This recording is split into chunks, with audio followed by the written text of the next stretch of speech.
Welcome to this Zentangle Quickie. My name is Heather Hartwick Gladden. I'm a Certified Zentangle Teacher, and today we're going to take a look at the Tangle Snowflake 3 from CZT Barbara Duel Johnson. Now, I've mentioned in a previous video where we were showcasing one of Barbara's tangles. She had sent me a number of them that she just had, and she's, just comes up with a lot of great ideas and has made, a lot of different tangles. And I told her to send me anything she has and I'll, we'll put it out there. And all of them are really neat. This one, it just caught my eye, because sometimes it's like I look and it's like, oh, nope, that's it. It'll just jump out. And this one is super cute. Starts off with let me get in the right place here. An orb in the center of wherever you want it. And then some seed shapes coming from that orb. Barbara has us doing 6 of them. So here's one. And I'm going to do north, south, because I do find it difficult to do 6 like this. It's much easier to do 8, so you could do north, south, east, west, and then in between. But here's my solution, because you know what? Sometimes you just have to get over it, right? And just like, we need to find a way to make this. And so I've been working on it, and also trying not to think about it too much. So I'm seeing this, and you can kind of almost see where you could fit in too, but this is just one where it's like, okay, I'm going to, it was on a recent video, and I mentioned just you're doing one line here and just an X. So I'm kind of going with that same idea. And you know what? If it helps you to start up here, great. But then here, I'm going to go diagonal, because, okay, if this one's right, well, then it should be okay to do it, coming down the same. So that way I only have to think 2 times and not 4 times. All right. And so then we just have this gap, and I don't necessarily go right smack in the middle, but just a little to one side of the middle. It just depends on how it's looking. Because it's like, yep, I'd like them to be kind of evenly spaced. And you know what? I like it not perfect. Frankly, because this is Zentangle and it doesn't need to be perfect. We just need to do. All right, so then once that's over, then we're going to do some additional smaller seed shapes on all of the tips. So a small one just straight up, and then to either side.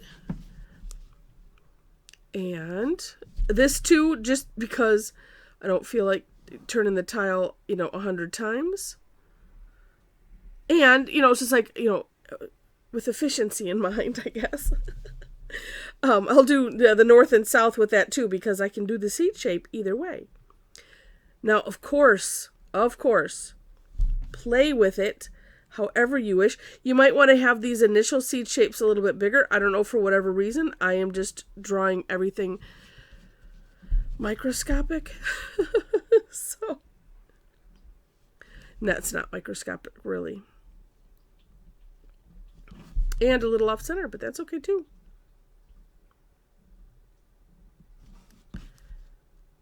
And that. Now, that's cute as it is, right? But wait, there's more. And actually, I think I'm going to raise, let's see. I'm going to start with just a straight line in between. And I'm thinking I'm going to raise this a little bit further than I did in my step out. And actually, I have this as 1 step because Barbara had it as 1 step. But so let me pause. You could go around and put all of those spokes if you want to. I have the tendency to do that. Let's just do it. So that way, what's already in my head as far as how far, just know that neither one of us have this as a separate step. Probably should have, but I didn't find it completely necessary because anyway. Because sometimes I like to redo some things for ease of seeing or just ease of figuring out how to do it. And that's my own mental criteria. But then sometimes the other part of my brain goes, yes, but it's really a separate step. So you should make a separate, it's like, yeah, but that's a lot, it makes a lot of extra work. So anyway, enough of my internal meanderings. Now, the next step is kind of like a C-shaped curve that kind of comes in on itself. I have been liking to start these on the spoke and then come up and around, and you're doing the spiral towards the center. Okay. Actually, if I put two little dots here, it's a nice little bass clef. And then one going the opposite way. Could leave a gap there if you want to, but we're going to do that on all of the spokes. Let's see if I can leave a gap on one. Not necessary either way. It seemed like when I was looking, because we do put something in there, it does, it's an it doesn't matter. It doesn't matter moment. But we do put something inside those, so you might want to make them kind of on the large size.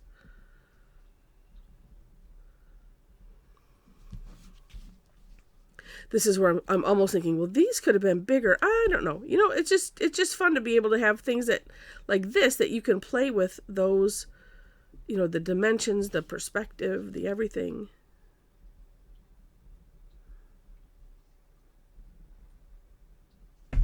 There we go. Now, funny, I did these all the same way up. I had done where I went up and did it, and then I went down and, did it upside down, and that seemed to work as well.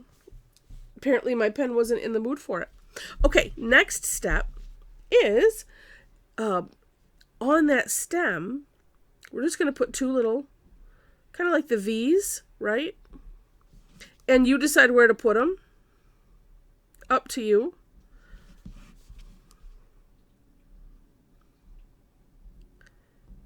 And this is where, like, after you do it once, then you decide, well, let's see, next time I'm going to aim to do, whatever. Maybe if I make the seed shapes a little bit longer, yeah, then they're spread apart more, and then I'd have a little bit more room.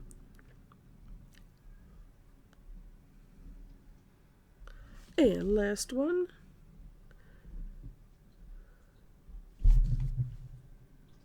Cute as it is. Almost every step you can say, okay, that's cute. Okay, that's cute. I could stop there. Okay, but here is the last step. And on this step, I did do a little outbox showing. So if you, for those that were like, wait, how do you do that again? And then also on this last step. So what Barbara has us doing is putting a little diamond kind of in the center. Well, it would have been nice if and then if I made it a little more center, and then coming up and then putting a little orb in. I might just fill those in so that way I can fix that one and make it a little bit bigger. So there we go. Like that. And then too, it would add some nice contrast.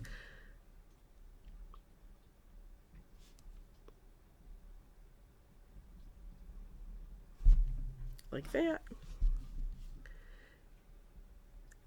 Oh, and so this way too, you can see, do you need, if you want to have them together or a little bit separated, but see my a little bit separated, I'm not even necessarily getting that line right in there evenly. That one better. Up to you. Or I should say up to the pen. Fun. And and hindsight, yeah, I think next time I will draw those out a little bit bigger on those sides. I mean the seed shapes maybe first, maybe a little narrower and a little longer, but it still looks cute the way it is. Totally cute. And then you could do something like I could put some little dots or something. Why not, right? Or additional seed shapes or anything that you want, you can have coming out. I don't know what I want yet, but I do know that, let's talk about some shading. And of course, like I mentioned, you can fill in whatever you want. It's your tangle. But here's just some ideas. And this is what I did in my version of the Step Out. And I think Barbara did this. Yeah. Because, it's just one of those. This is a great way to shade the seeds. It makes it look shiny. I don't know if I have enough. Well, let's see. Let's do those first.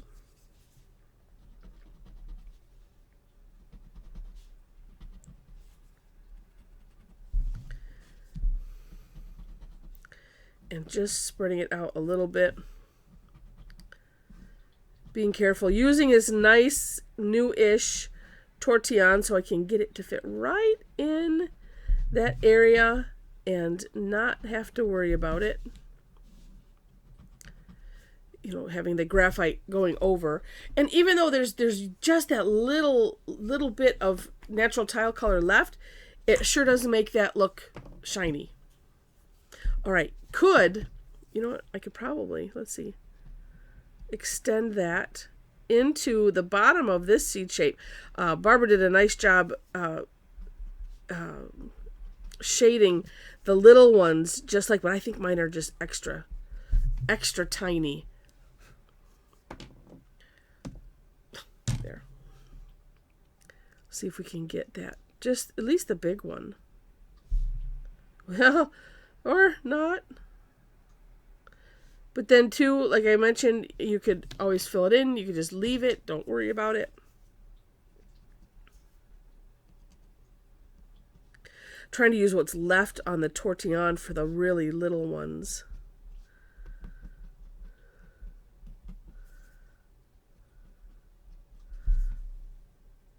Yeah, and just sometimes let's see, this needs a little something. Sometimes just a little bit of graphite just adds that, just enough to make it different. And so funny. It's like, okay, looking at the screen, I see which, I think I see which one I started with. They all look equally interesting. But here's and I like the way that she did this one. So let's just put little graphite up on that curve. Could do both sides, or maybe just one. I don't know. We're going to do one side and see.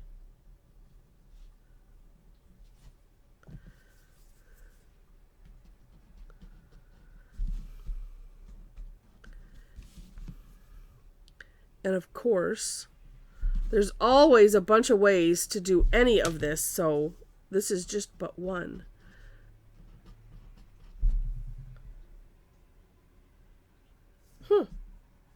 You know what? Let's just use what's left on the Tortillion. So it's a little lighter on the other side, maybe. I feel like it needs something.